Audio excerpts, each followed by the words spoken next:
So in this lecture series, we're going to be talking about tape and the different types of tape and how to use them.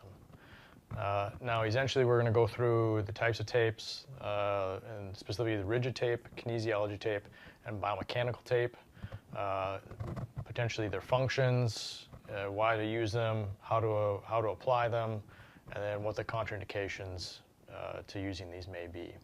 So there, again, are three types of tapes that we're going to be using: rigid tape, kinesiology tape, and biomechanical tape.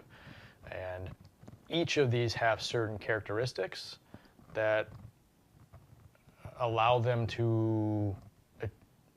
the practitioner to achieve certain results with them. So for each of these, we're going to kind of have their own kind of separate videos as we go along here to discuss each of those characteristics and maybe how we can best use them. So the first tape we're going to talk about is rigid tape. And this is what kind of rigid tape looks like. This is the end of roll that I have. And it's white. So sometimes people will refer to this as white tape or athletic tape, even though we can use this outside of athletic situations. And nowadays they come in different colors and patterns. However, most commonly known as athletic tape. So we call this rigid tape because it doesn't give. So if, obviously you can see how I'm basically just peeling it off the roll. So like masking tape or scotch tape, you would just peel it off the roll and then there's a sticky side immediately there. And it's cotton based, so we can just tear this with our fingers and it comes off, so you won't need scissors at all.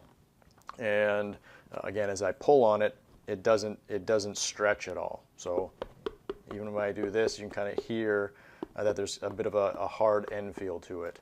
And that's the whole point of this tape. It's because we're going to use this and apply this to across joints typically to provide some stability and potentially limit motion. So again, if we're getting injured at an end range of motion, we can actually apply the tape in a certain way that limits the range of motion. Patients are most often going to have some kind of experience with this, with having some kind of history of an ankle sprain. So they may walk in your office if they're hobbling a little bit and they have some kind of event going on over the weekend. They may ask, do you know how to tape an ankle? Do you have tape? And can you do it for me? So that's what we'll go through and let you guys practice that once through in lab. Now, applying this tape is quite complicated. It's a complex process.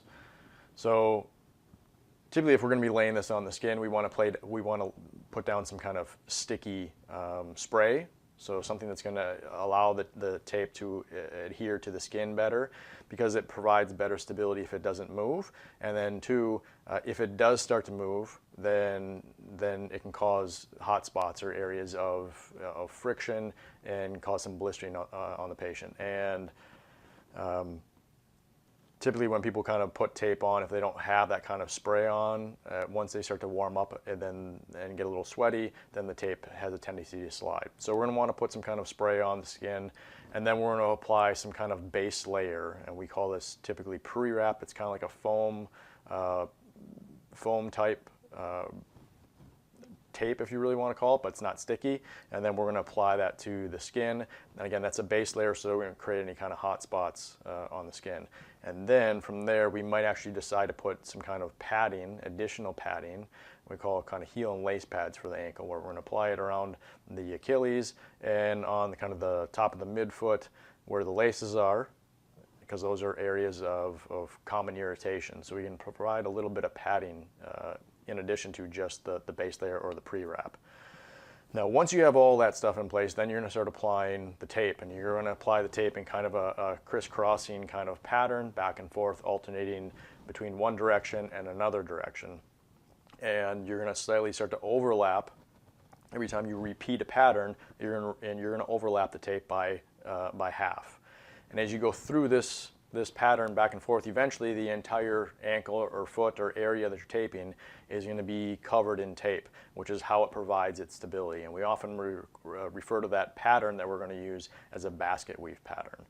So once that's all done, then basically you've got the area covered, and that should provide some stability and reduced range of motion for the patient. Again, it takes a little bit of time to apply, so it's not the quickest and easiest tape that we have at our disposal that we can use to create some kind of stability.